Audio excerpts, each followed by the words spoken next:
Quiero que me acompañe a orar y pidamos al Señor que esta mañana su palabra ilumine nuestros corazones, que su Santo Espíritu nos enseñe a vivir como Él desea. Acompáñenme a orar ahí desde sus lugares. Mi Dios, estamos delante de usted, Señor, nuevamente, y tenemos el privilegio de estar orando, de estar en comunión con usted, Señor, a través de la oración. Reconocemos que este es un medio de gracia, donde tú nos escuchas nuestras peticiones, nuestras alabanzas. Señor, esta mañana te suplico que tu palabra, inspirada por tu Santo Espíritu, ilumine nuestros corazones. Que esta mañana, Señor, podamos ser enseñados, que nuestros corazones sean humildes, sean enseñables, que tú hables a nuestras vidas por medio de tu palabra, y que al final, Señor, podamos salir todos edificados, animados, confrontados si es necesario, por lo que tu palabra nos enseña. Mi Dios, gracias, porque tenemos tu palabra en nuestro idioma y podemos meditar en ella. Yo te suplico, mi Dios, que me ayudes a mí a poder predicar con precisión, con denuedo, Señor, lo que tu palabra enseña. Estoy seguro, Dios, que tu iglesia no necesita mi opinión, la opinión de otro pecador. Lo que tu iglesia necesita es tu palabra. Por eso suplico, Señor, que calles mis opiniones personales y que esta mañana tu palabra hable a nuestros corazones. Yo te lo pido, Dios, en el nombre de tu Hijo Jesús. Amén. Amén. Bueno, en los capítulos anteriores que hemos estado estudiando en el libro de los Hechos de los Apóstoles, conocido popularmente, ¿no? Pero yo concuerdo con la mayoría de los teólogos que dicen que no debería llamarse Hechos de los Apóstoles, sino Hechos del Espíritu Santo. Porque acá vemos en el libro de Hechos cómo el Espíritu Santo actuó de una manera poderosa, de una manera tan especial. Entonces, en los capítulos anteriores vimos que después de la resurrección y la ascensión de nuestro Señor Jesús, los apóstoles recibieron la promesa que Él les había dado. ¿Recuerdan? En el capítulo número 1, versículo 8. Entonces, que les dijo, recibirán poder cuando venga sobre ustedes el Espíritu Santo. Bueno, esa promesa fue cumplida el día de Pentecostés. Estamos hablando de Hechos 2. Y esta predicación, ya los apóstoles empoderados de esta manera o capacitados por el Espíritu Santo, los impulsa a la predicación del Evangelio de una manera tan poderosa. Y eso dio, por supuesto, lugar a dos cosas, dos frutos, por así decirlo. Primero, el inicio y el crecimiento tan rápido de la iglesia primitiva, o la iglesia del primer siglo.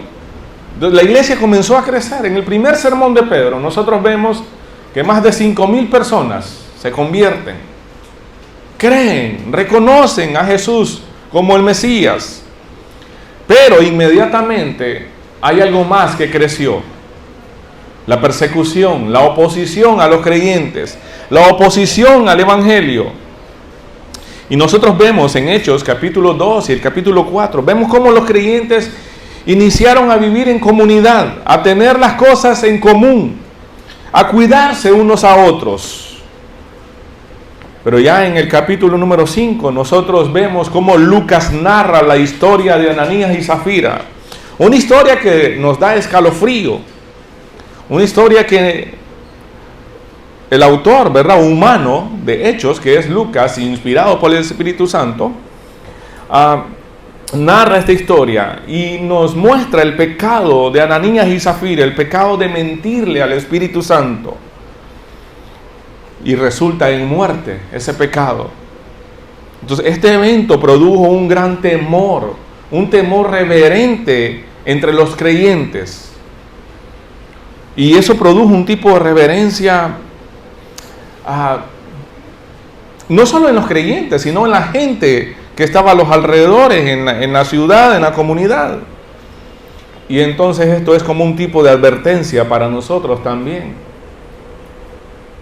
La historia de Ananías y Zafira es una advertencia del peligro de no temer a Dios, de no vivir de una manera reverente. La historia de Ananías y Zafira es una advertencia para no hacer a un lado nuestra responsabilidad delante de nuestro Creador.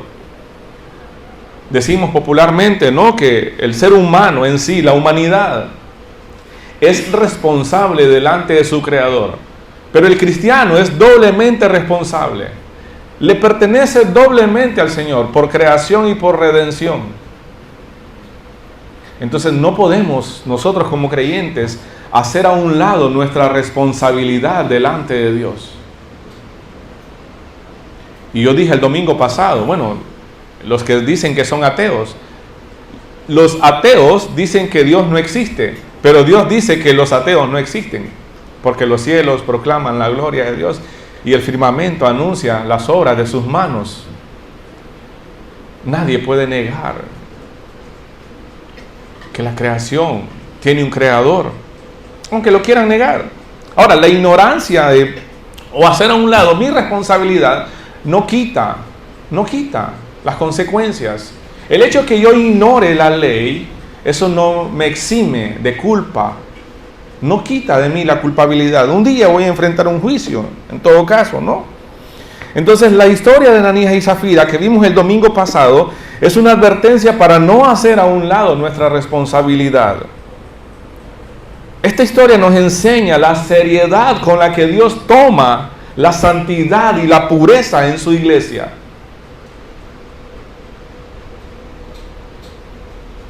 Dijimos que uno de los pecados que era como evidente, ¿no?, ya estudiando ahí, era la hipocresía.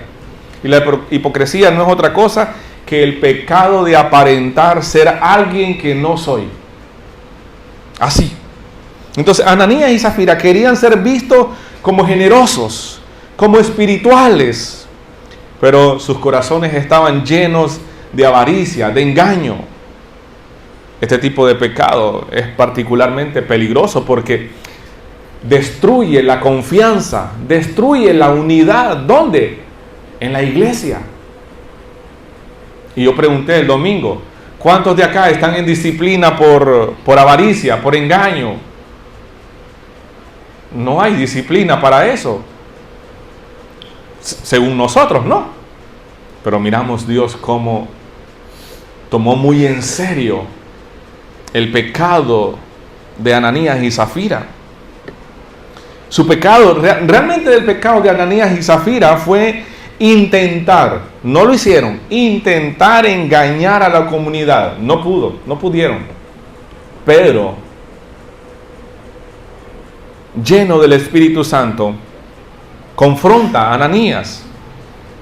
Entonces, ellos intentaron, su pecado fue intentar engañar a la comunidad, querer aparentar, querer demostrarles que ellos eran parte de un grupo selecto que vendían sus propiedades y generosamente entregaban todo, que es un acto, por supuesto, admirable.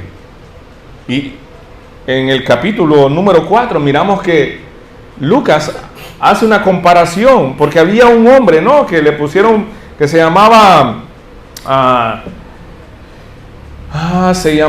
acá José, que le pusieron por sobrenombre Bernabé.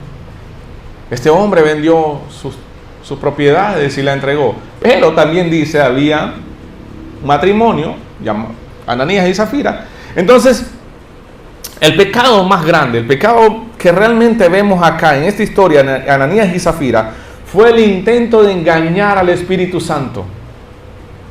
Ellos estaban actuando con hipocresía. Y, como yo dije el domingo pasado, ningún pecado provocó un regaño más fuerte que la hipocresía. Nosotros vemos en Mateo 6 que el Señor Jesús estaba enseñando a sus discípulos a la orilla del mar de Galilea, en el Sermón del Monte, pues, y les dijo: tengan cuidado, no hagan sus buenas acciones en público, porque para que los demás los admiren, porque perderán la recompensa de su Padre que está en el cielo. Cuando le des a alguien que pasa necesidad, no hagan lo que hacen los hipócritas, que tocan la trompeta en las sinagogas y en las calles para llamar la atención de sus actos de caridad. Les digo la verdad, no recibirán otra recompensa más que esa. Pero tú, cuando le des a alguien que pasa necesidad, que no sea tu mano izquierda, que no sepa tu mano izquierda lo que hace tu derecha.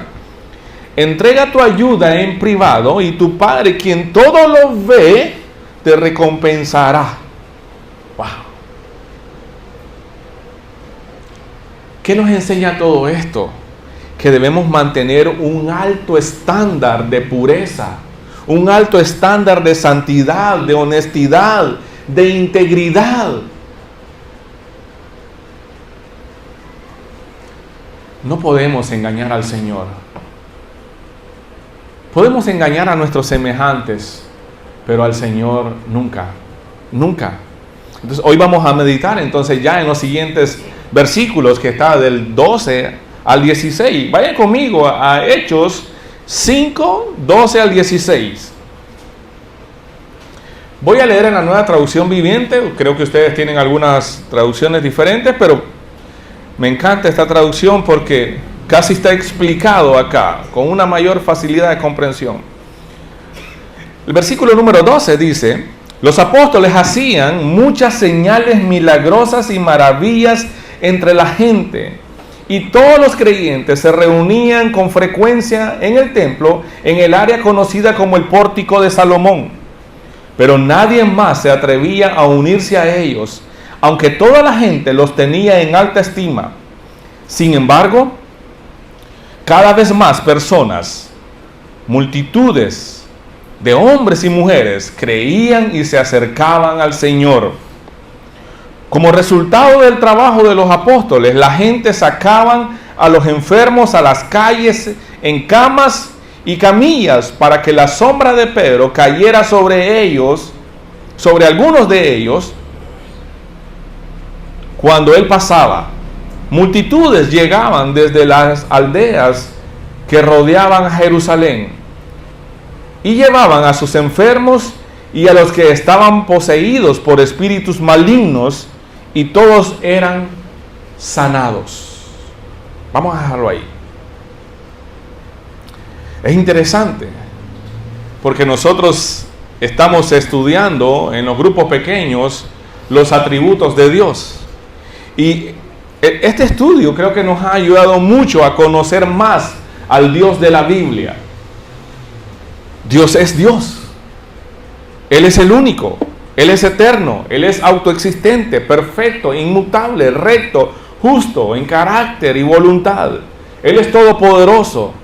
Bueno, y miles de atributos más que en nuestra mente pequeña no logramos captar ni comprender todo.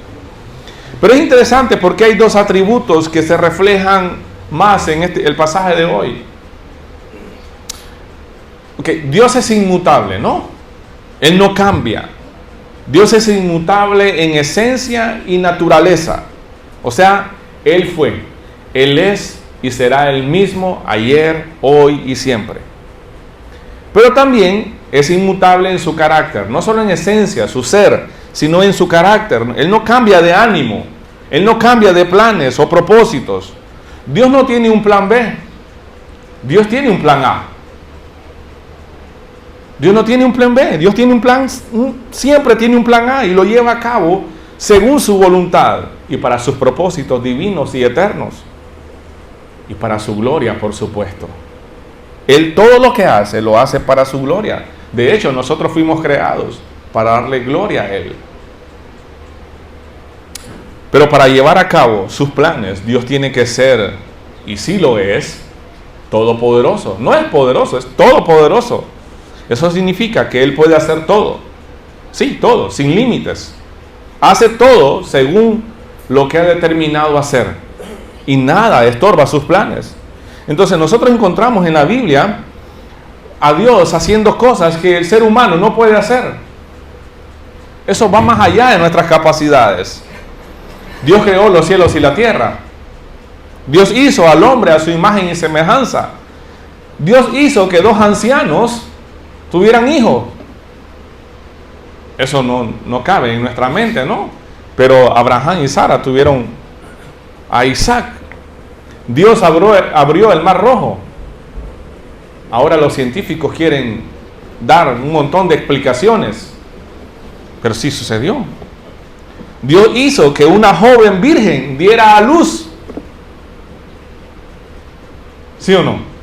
Sí, la joven virgen llamada María. Entonces nosotros vemos en Hechos, aquí en estos 5 versículos que Lucas nos narra, vemos a los apóstoles haciendo muchas señales milagrosas y maravillas entre la gente, dice el texto. Otras traducciones, como la Reina Valera, dice: por medio de los apóstoles ocurrían muchas señales y prodigios entre el pueblo. Bueno, en el capítulo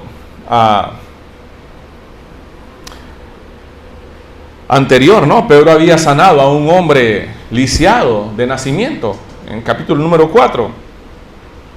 Entonces, ya Jesús ya había ascendido al cielo y está a la diestra del Padre.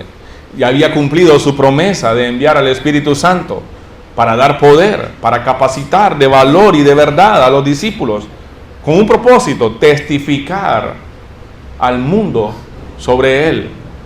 Los apóstoles Pedro y Juan comienzan a predicar con valor, con poder el Evangelio. Y como frutos hay miles de personas creyendo el Evangelio. Un montón de gente siendo convertidos en seguidores de Cristo. Pero también vemos a los líderes religiosos en el capítulo anterior atacándolos, oponiéndose a la enseñanza de Pedro y Juan. Por supuesto, era una enseñanza diferente al judaísmo. Una religión que estaba legalizada, por así decirlo, y el cristianismo no. Es más,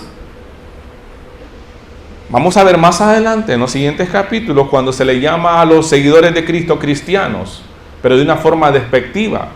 Se les llamó también los del camino, recordando lo que Jesús había dicho, que Él era el camino, la verdad y la vida. Entonces se le llamó los del camino, pero de una forma despectiva.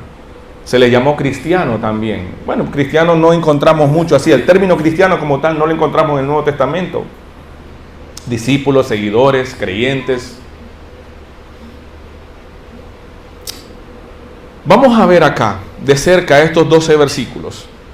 En primer lugar, lo que podemos ver acá, en el versículo número 12, dice: los apóstoles hacían muchas señales milagrosas y maravillas entre la gente, y todos los creyentes se reunían con frecuencia en el templo, en el área conocida como el Pórtico de Salomón. Estas señales eran manifestaciones del poder de Dios. Sí.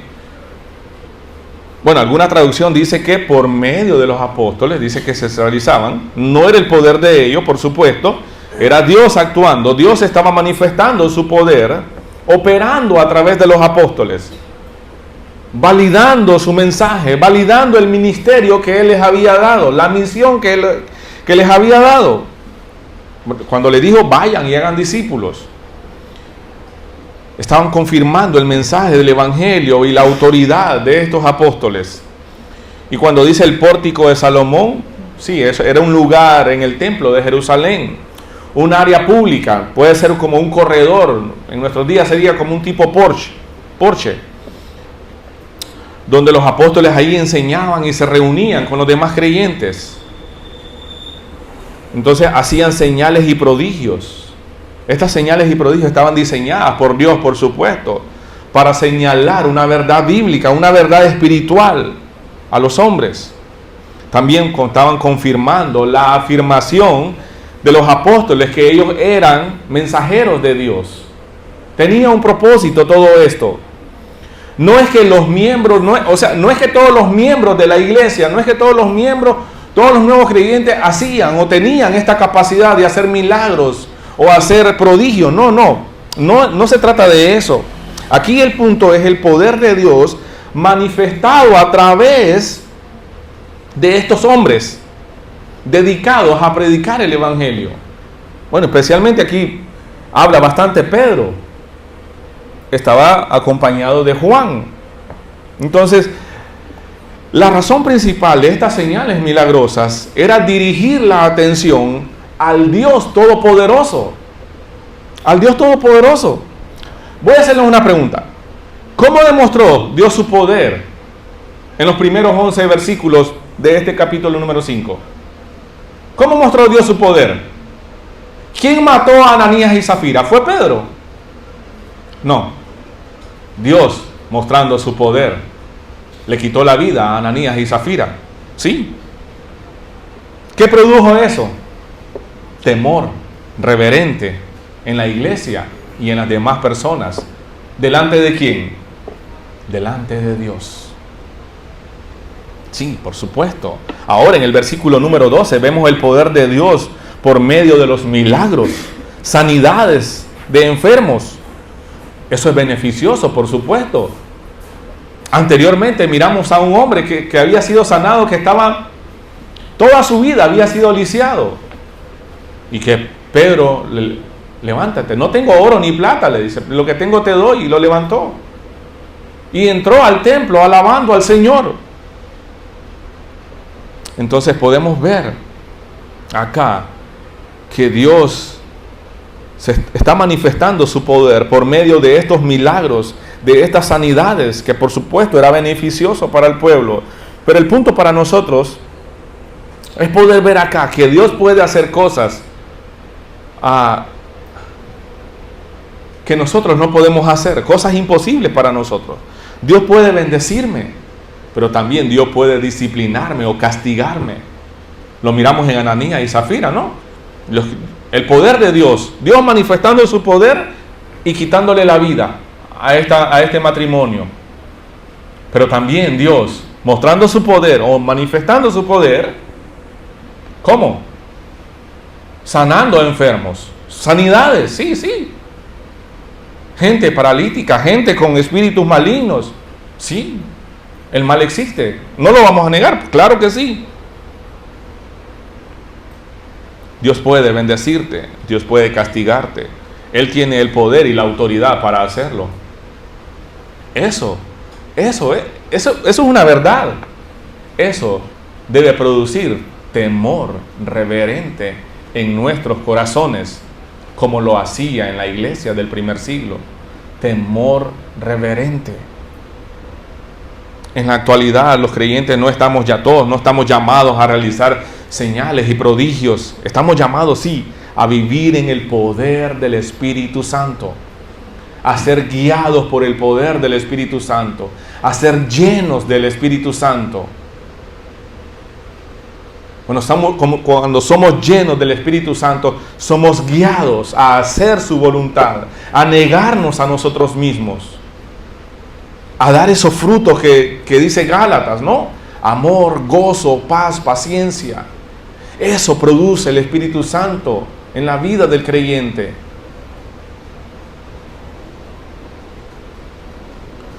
Bueno, Efesios capítulo 3, versículo 20 dice: y ahora que toda la gloria sea para Dios, quien puede lograr mucho más de lo que pudiéramos pedir o incluso imaginar. ¿Cómo? Mediante su gran poder que actúa en nosotros. El poder del Espíritu Santo. Dios sigue siendo poderoso. Dios no ha dejado de ser poderoso. Dios sigue siendo milagroso. Dios puede obrar en nuestras vidas. Dios puede obrar en nuestras circunstancias. Entonces podemos confiar en su intervención divina en nuestras vidas, en nuestras circunstancias. Eso debe animarnos a nosotros a buscar la manifestación del poder de Dios, la manifestación del poder del Espíritu Santo en nuestras vidas. Pero no solo en milagros físicos, porque Dios sigue siendo bondadoso, poderoso, Él lo puede hacer, no hay duda de eso. Pero más aún, buscar la transformación de nuestras vidas. Buscar la transformación de nuestras vidas. Que sea evidente. Que no haya ni una duda. Que cuando te miden, te pesan, no te encuentren con fallas. Hay una película muy famosa, Corazón de Caballero, ¿no? Cuando dice, te han medido, te han pesado y te han encontrado defectuoso. Que cuando alguien observe tu vida, que no haya en esa persona duda que realmente eres un cristiano. Entonces debemos buscar la transformación de nuestras vidas a través del Evangelio. Bueno, Pablo dijo a los romanos, no a la iglesia, en primera de los Romanos 1:16, la Reina Valera dice que el Evangelio es poder de Dios. ¿Para qué? Para salvación. Santiago 5:14 nos enseña qué es lo que la iglesia del primer siglo, la iglesia primitiva, hacía cuando alguien estaba enfermo en la comunidad. Llamaban a los ancianos, a los líderes espirituales de la iglesia, para que los ancianos oraran por el enfermo. Entonces sí, Dios sigue haciendo milagros, Dios sigue siendo poderoso, Dios sigue siendo bondadoso.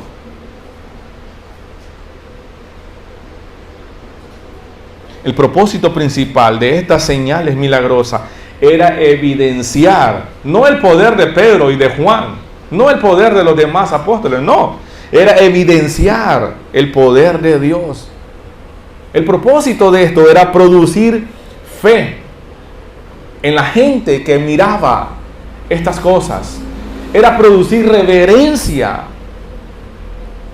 en la gente, y la unidad de los creyentes era algo clave para esto. La unidad de la iglesia, la unidad de estos creyentes producía también, de cierto modo, un testimonio de que sus vidas habían sido transformadas. Miremos la segunda parte del versículo número 12, porque vamos a hablar de la unidad de los creyentes. Los apóstoles hacían muchas señales milagrosas, sí, y maravillas entre la gente. Y todos los creyentes se reunían con frecuencia en el templo, en el área conocida como el Pórtico de Salomón. Entonces, el versículo 12 menciona que los creyentes estaban unánimes, unidos acá en un lugar, se reunían con frecuencia. Entonces, esa unidad de estos creyentes era esencial, o fue esencial, para la efectividad de un testimonio de la iglesia. Eso fue un testimonio poderoso para la gente allá afuera. Ver la unidad entre ellos.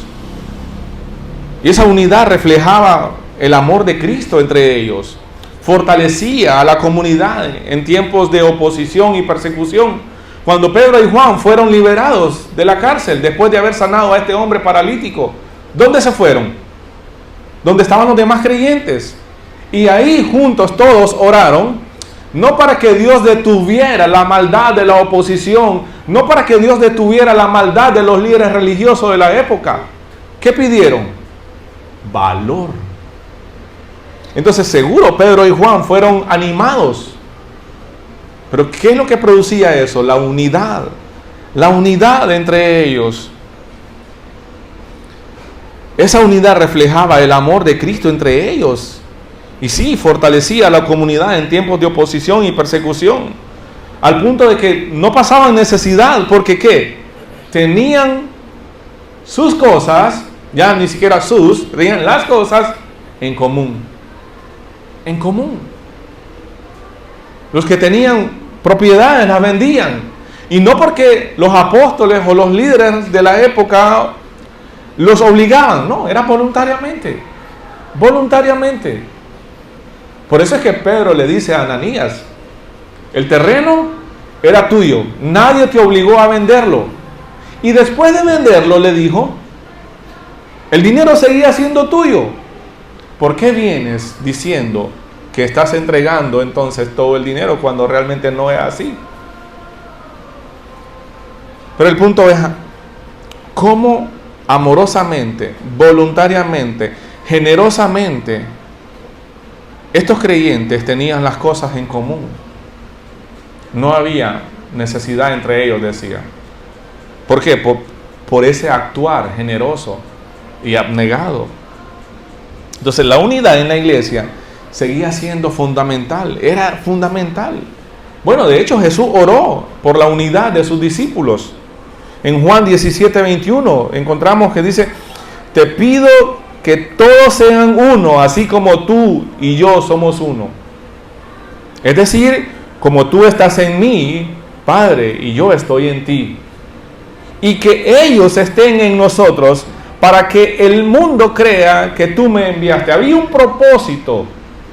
Esta unidad de los creyentes era un testimonio vivo hacia la gente allá afuera, hacia el resto de los ciudadanos, hacia el resto del pueblo. El amor que se tenían unos a otros daba testimonio de que realmente eran creyentes, de que realmente había algo diferente. ¿Y qué era? El vínculo espiritual. Por eso siempre les digo, tu familia o tus familiares sanguíneos, el vínculo sanguíneo con nuestros familiares, tu primo, tu hermano, tu tía, tu abuelito, sí, no vamos a negar, ¿no? Pero ese vínculo, ¿cómo es? Sanguíneo, hasta pecaminoso, porque todos nacemos con naturaleza pecaminosa. Pero el vínculo espiritual, cuando nos une el vínculo espiritual, debe ser es más fuerte y debería reflejarse en la unidad. Entonces, mis hermanos son ustedes, mi familia espiritual son ustedes. Sí, yo tengo familiares allá, sanguíneos, sí, el mismo apellido quizás, pero mi familia espiritual, el vínculo espiritual que nos une es más puro. Eso debe reflejarse en unidad.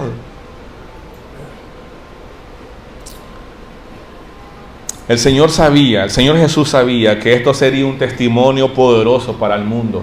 La unidad entre los creyentes.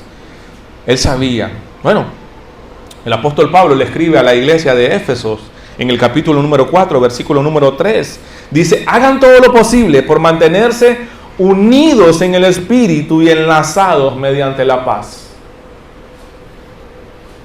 Nuevamente el apóstol Pablo le escribe a la iglesia de Filipos. En el capítulo número 2 le dice, entonces, háganme verdaderamente feliz.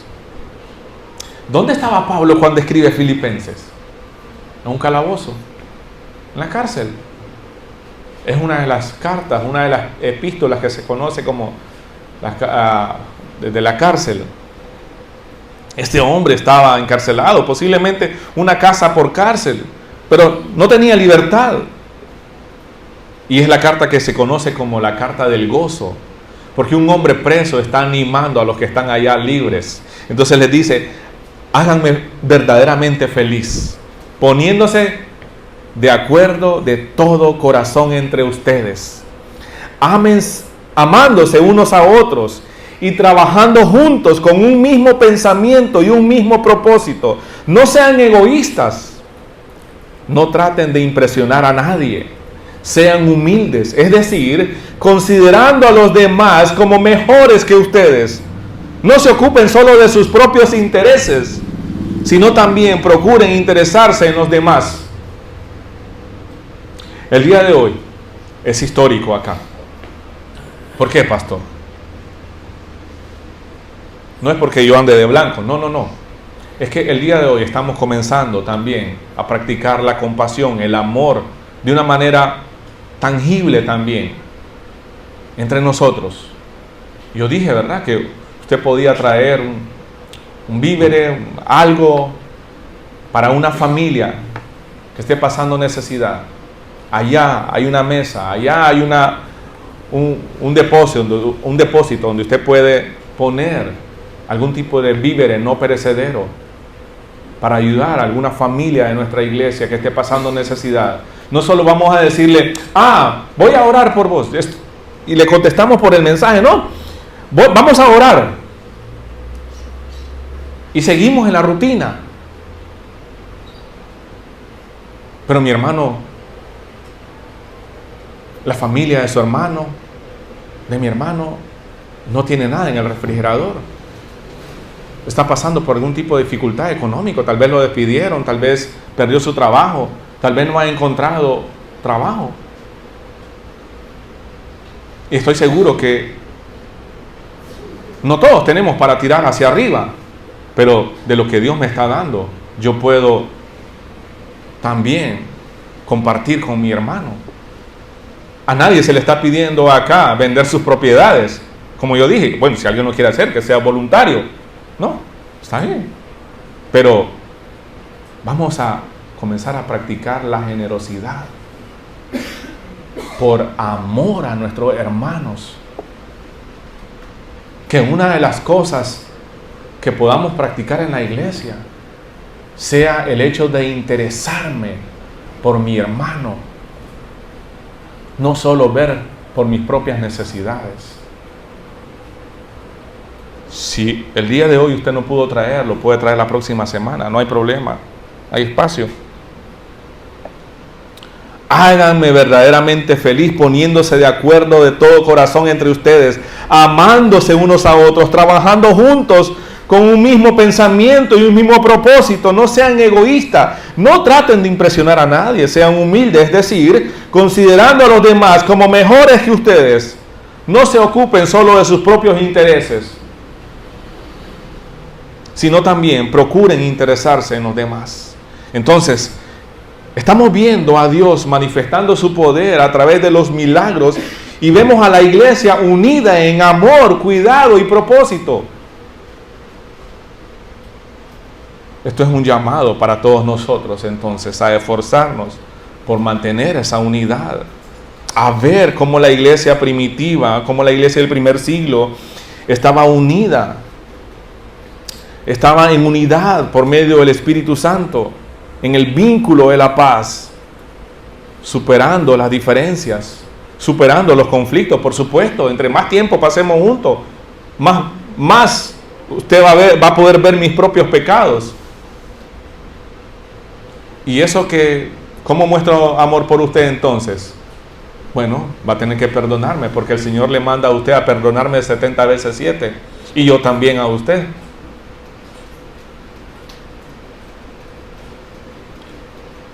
En toda mi vida, ¿quién me ha perdonado más? Mi esposa.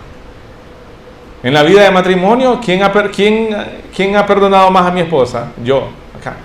Por supuesto, el Señor, ¿verdad? Pero en la vida acá, horizontal.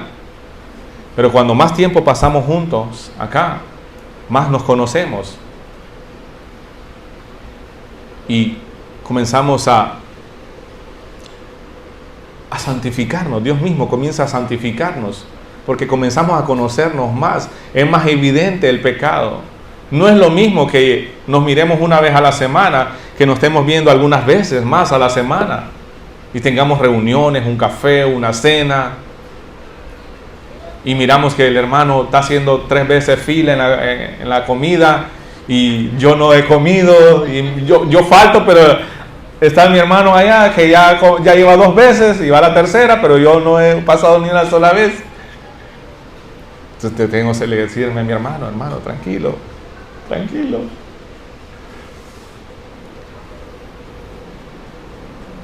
A medida que tenemos comunión, Dios también va trabajando en nuestros corazones, a enseñarnos a perdonarnos unos a otros, a ver al otro como superior a mí. Me ayuda a mí a interesarme por las necesidades de mi hermano. Y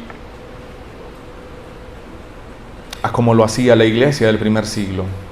Otra cosa que vemos en los creyentes del primer siglo es el temor y la reverencia hacia Dios. Mire el versículo número 13. Pero nadie más se atrevía a unirse a ellos, aunque toda la gente los tenía en alta estima. Wow. La iglesia estaba marcada por un profundo respeto por la santidad de Dios. Bueno, y especialmente por lo que acababan de presenciar, ¿no? El juicio a Ananías y Zafira. Por supuesto. Claro que sí. ¿Es un mandamiento o no es un mandamiento que oremos? ¿Dios nos manda a orar, sí o no? ¿Dios nos manda a leer su palabra, sí o no? ¿Qué leíste hoy en la mañana? ¿Cuántos versículos? ¿1? ¿2? ¿Nada? ¿Cuánto tiempo oraste hoy? ¿1 minuto? ¿2 minutos? ¿3 minutos? Y si de repente escuchamos truenos como los de ayer, antier, y este techo se abre así, y escuchamos una voz de trueno que dice, ¡oren! ¿Qué harías? Caemos de rodillas, ¿no? Caemos de rodillas, con la frente en la tierra, ahí en el piso, y comenzamos a orar. ¿Por qué no lo hacemos? Porque hay falta de reverencia. Hay falta de reverencia. Es necesario que alguien caiga muerto acá para comenzar a obedecer, para comenzar a tener temor reverente. Pasó en la iglesia del primer siglo. Dice, ninguno se atrevía a juntarse o a unírsele, ¿verdad? Ninguno ahí. Eso dice que aunque había un respeto o una admiración por los apóstoles, algunos temían unirse. ¿Por qué? Debido a la seriedad del discipulado cristiano, debido al poder que se estaba manifestando por medio de ellos. No, si nos unimos a ellos, eso es serio.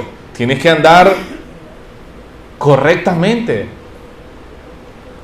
Ser cristiano no significa andar así en una línea, capeándome de los pecados. No solo se trata de no hacer lo que es pecado, se trata de hacer lo que es correcto, se trata de hacer lo que Dios me manda a hacer. Muchos aceptan a Jesús como Salvador, pero cuando las cosas se ponen difíciles, no están dispuestos a pagar el precio. Y Jesús fue directo y les dijo a sus discípulos en Mateo 16:24, si alguno de ustedes quiere ser mi seguidor, ¿qué tiene que hacer? Tiene que abandonar su propia manera de vivir. O sea, negarme a mí mismo, tomar su cruz, dice, y seguirme. Y seguirme. Entonces, el costo de ser un seguidor de Cristo es alto. Es muy alto. Muy, muy alto. No es cómodo. Muchas veces no es agradable. Pero sí. Entonces, no. A ver, levanten la mano los que quieren aceptar a Jesús. No. No es así la cosa. Y es lo que pasa muchas veces. Eso está de moda. En las campañas, en las masivas, en no sé cómo se llaman. Levanten la mano a ver los que quieren aceptar a Jesús. Y alguien me estaba contando una vez y, mira, pero si este es el hermano que tiene 10 años de estar en la iglesia. Pero si este es el otro. Un montón de gente que no ha entendido realmente el evangelio. No se trata de eso. No se trata de eso. El costo de seguir a Cristo es alto, no es cómodo y muchas veces no es agradable. Pero dice, si alguno de ustedes quiere ser mi seguidor, tiene que abandonar su propia manera de vivir. Algunas traducciones dicen, tiene que abandonar su manera egoísta de vivir. Tomar su cruz y seguirme.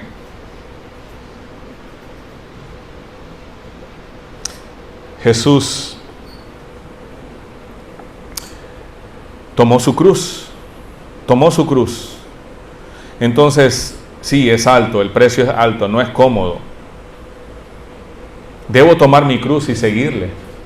Pero no solo tomar como algo que, ni modo, tengo que hacerlo. Bueno, la Biblia dice que tome mi cruz, ¿no? Estoy tomando mi cruz, sí, debo hacerlo. No, no es solo eso. Jesús abrazó su cruz, literalmente.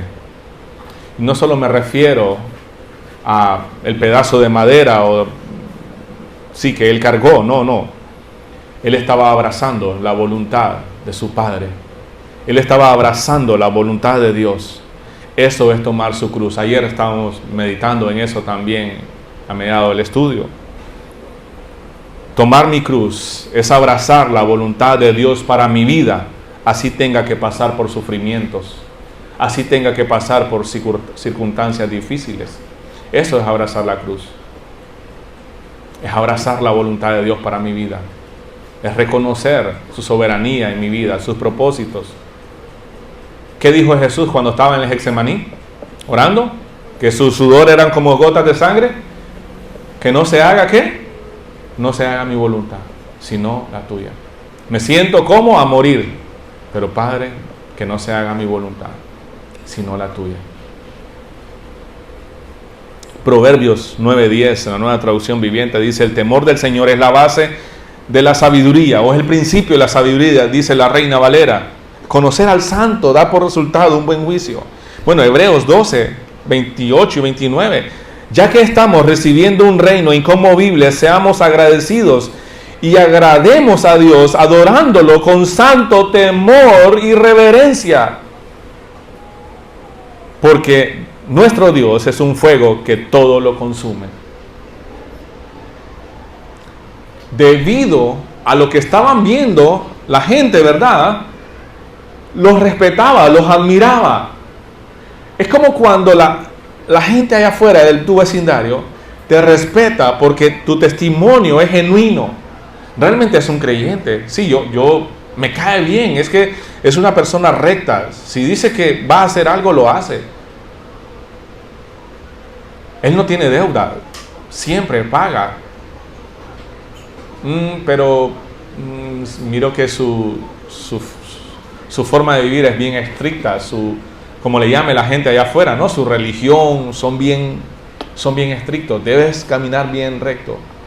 La gente de alguna manera admira o ve, es consciente de lo que Dios está haciendo en tu vida. Y muchas veces ellos no se atreven porque saben que el costo es alto. El costo es alto. Y usted y yo también tenemos que ser conscientes de el costo de seguir a Cristo. Pero una vez más, tengo que abrazar literalmente la voluntad de Dios. Tengo que cargar mi cruz. Tengo que abrazar mi cruz. Y como dije el domingo pasado, los cristianos modernos tienen un Dios creado a su imaginación. Un Dios que no inspira reverencia. Porque para ellos, el Dios es un tipo Chazán. No, el de la botella, el genio de la botella. Alguien que está para complacerme. Alguien que está para cumplir mis deseos. Que existe para resolver mis problemas. Para complacer mis caprichos. No. Los cristianos del primer siglo critican la idolatría, ¿no?, de la Iglesia Católica Romana. Pero la iglesia evangélica de hoy en día también es idólatra. ¿Sabía eso usted? Sí. La iglesia evangélica de hoy en día es idólatra. Me encanta lo que dice el libro de Adolf R. Tozer, un libro que se llama El conocimiento del Dios Santo. Un Dios creado con la mente es tan abominable para Dios que un Dios creado con tus manos. ¿Qué diferencia hay? El Dios que crea a la gente en su mente con el Dios que hacen con las manos. Es un ídolo. Pero el católico anda detrás de una imagen ahí que tallada de piedra, de madera. Sí. Pero el Dios de muchos evangélicos es un Dios creado a su propia imaginación. No es el Dios de la Biblia. No es el Dios santo, justo, que inspira reverencia. Es un Dios que No, yo creo que Dios es bueno, es buena onda, es mi amigo, fiel. No, la iglesia del primer siglo estaba muy consciente. Mire, este es el punto. Como iglesia debemos volver a un sentido de temor reverente hacia Dios. Vivimos en una cultura que a menudo o muy seguido minimiza lo sagrado. Necesitamos recordar que Dios es santo, que Dios es justo, que Dios es poderoso y que nuestra adoración y vida debe reflejar un profundo respeto por su santidad. Eso es lo que estamos viendo acá.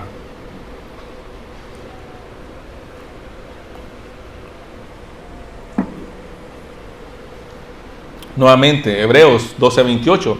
Ya que estamos recibiendo un reino inconmovible, seamos agradecidos y agrademos a Dios adorándolo con santo temor y reverencia. ¿Por qué? Porque nuestro Dios es un fuego que todo lo consume, un fuego consumidor, pues. El poder, la manifestación del poder de Dios a través de los milagros, a través de las sanidades, un beneficio que la gente estaba recibiendo, también estaba provocando reverencia. Estaba provocando temor reverente, respeto.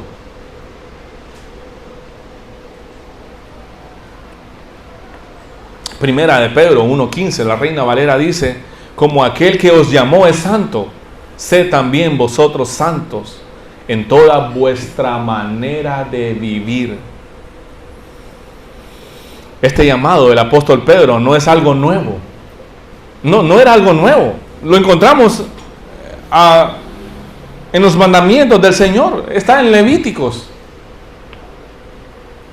Levíticos capítulo 11. Entonces el Señor siempre ha demandado a su pueblo a vivir en santidad con un temor reverente. Con un temor reverente. También dice que el pueblo los alababa. Mire bien el versículo donde dice: pero nadie más se atrevía a unírseles a ellos, aunque toda la gente los tenía en alta estima. La gente tenía fe. La reputación de los apóstoles y su obra era conocida, era bien reconocida y respetada por el pueblo. Entonces el testimonio y el respaldo de Dios a los apóstoles acá era evidente. Era evidente. Yo siempre doy como esta broma, ¿no?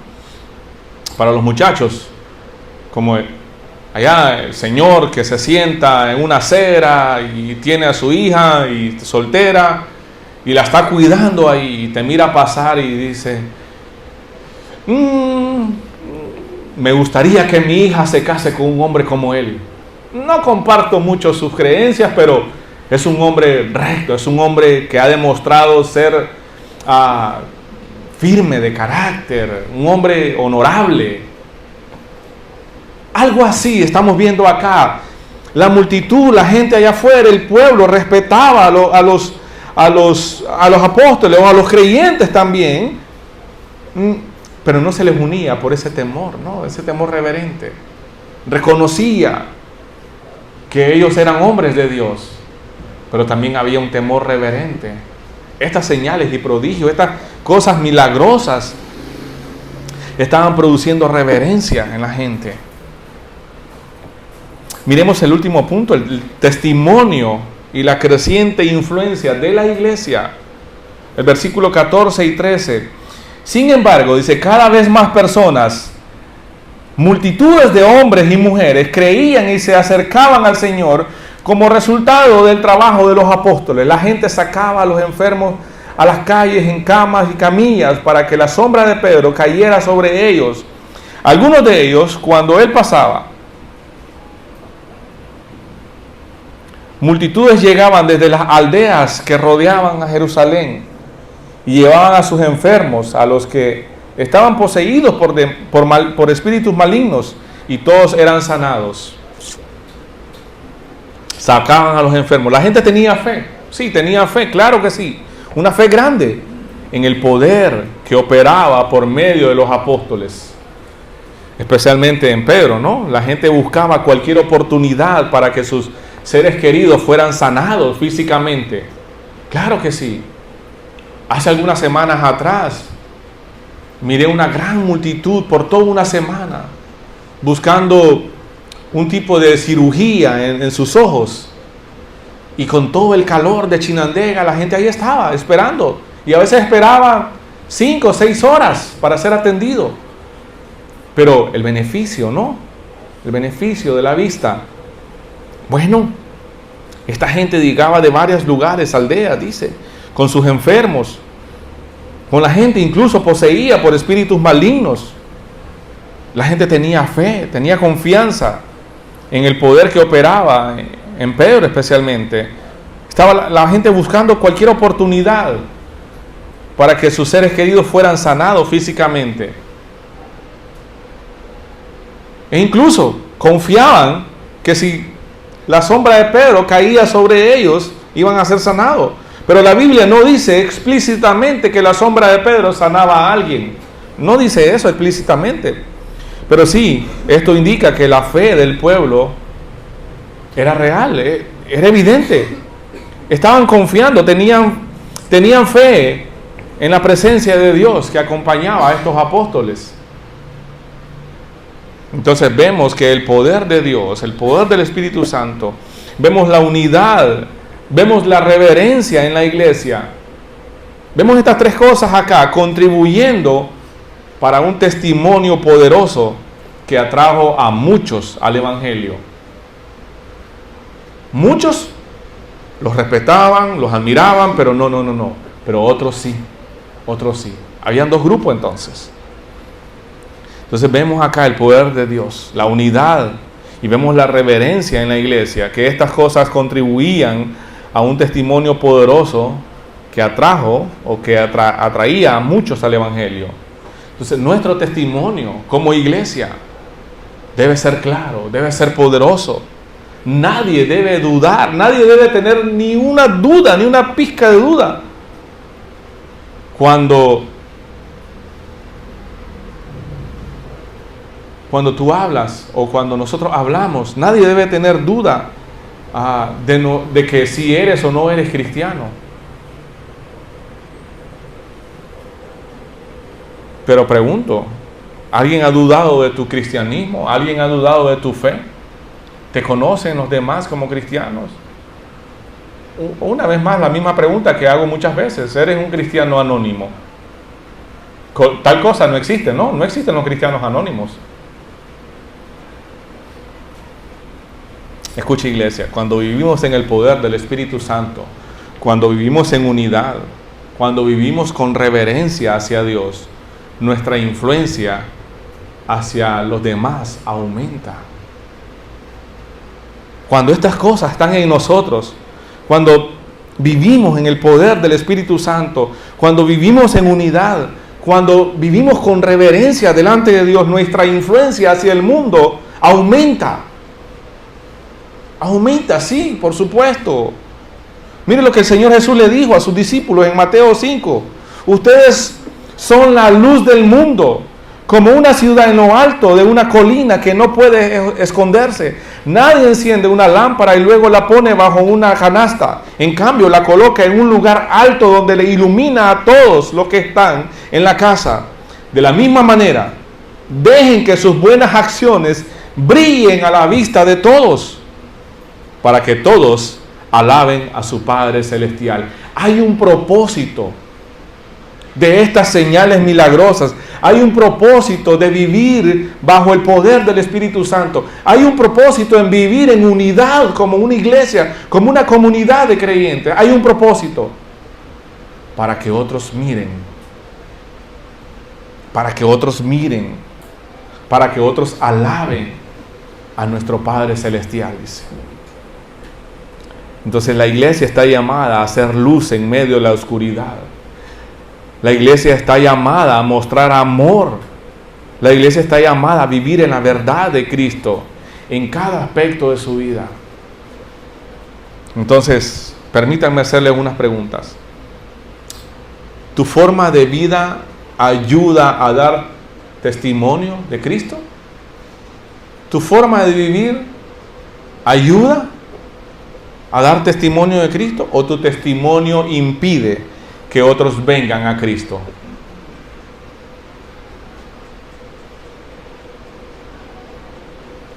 No me conteste a mí, contéstese usted mismo. A manera de conclusión, la iglesia que encontramos en el Hechos 5, ¿no?, nos muestra cómo Dios puede obrar poderosamente a través de una comunidad unida, a través de una comunidad reverente, a través de una comunidad llena del Espíritu Santo. Hoy estamos llamados a buscar lo mismo nosotros también en nuestra iglesia, confiando en que Dios seguirá obrando en y a través de nosotros, pero para su gloria, no para la nuestra. Aquí vemos nosotros la importancia de vivir en el poder de Dios, la importancia de mantenernos unidos, la importancia de vivir con reverencia delante de Dios. Esto da lugar a un testimonio vivo para el mundo, a un testimonio poderoso en el mundo. Entonces, este pasaje vemos claramente la manifestación del poder de Dios a través de la iglesia. Habían sanidades, habían milagros, gente beneficiándose, ¿no? Pero todo esto tenía un propósito: dirigir la atención al Dios creador de los cielos y la tierra. Todo esto dirigía la atención hacia el Evangelio, a Cristo, al Cristo resucitado que estaba predicando Pedro y Juan.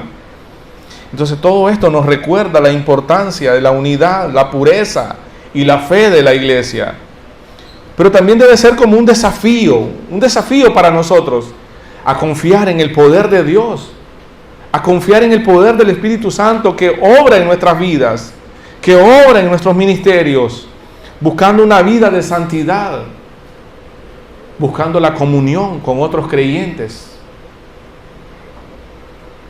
Esto nos muestra cómo el Evangelio tiene el poder para transformar vidas, pero también atraer a otros a Cristo.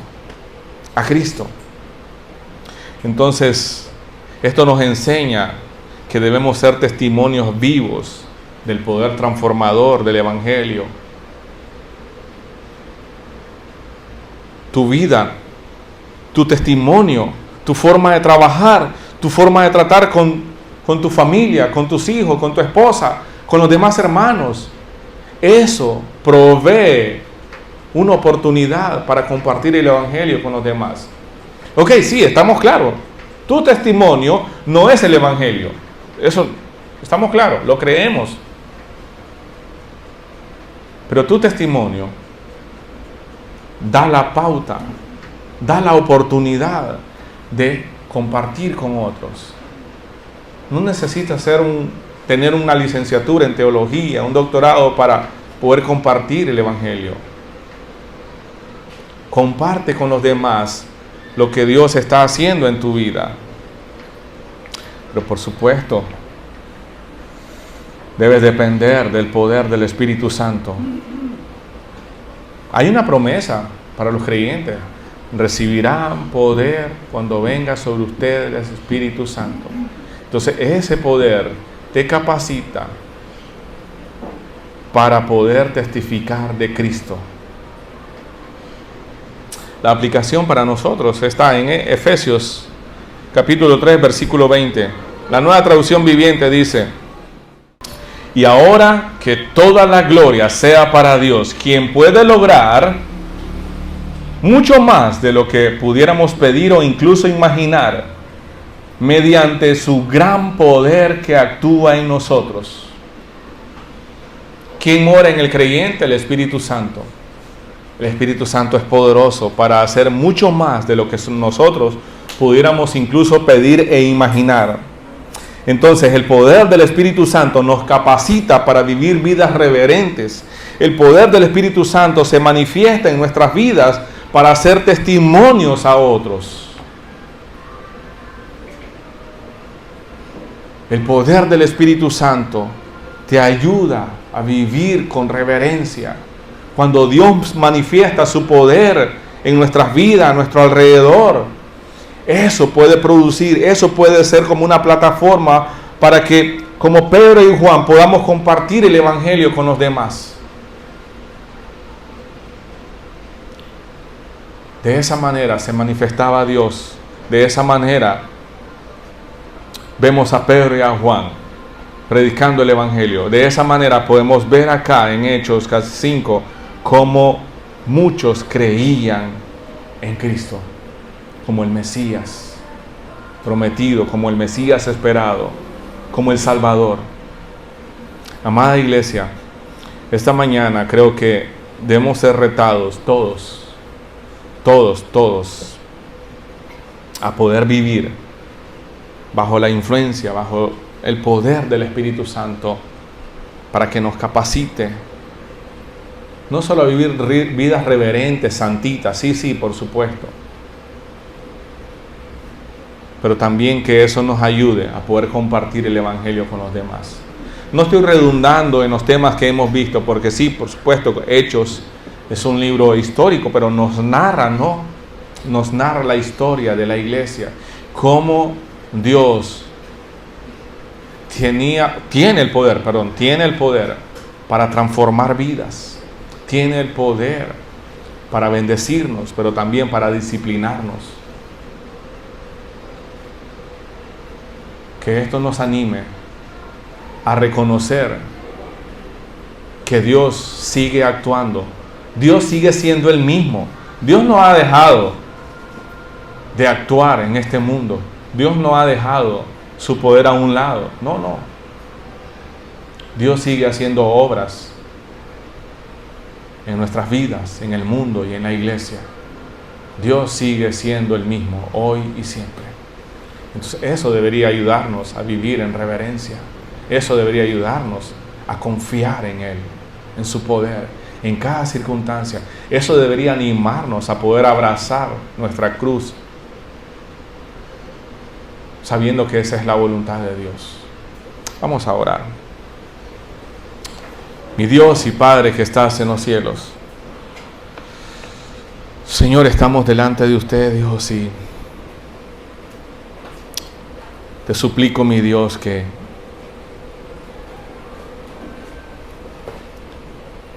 tu poder, Señor,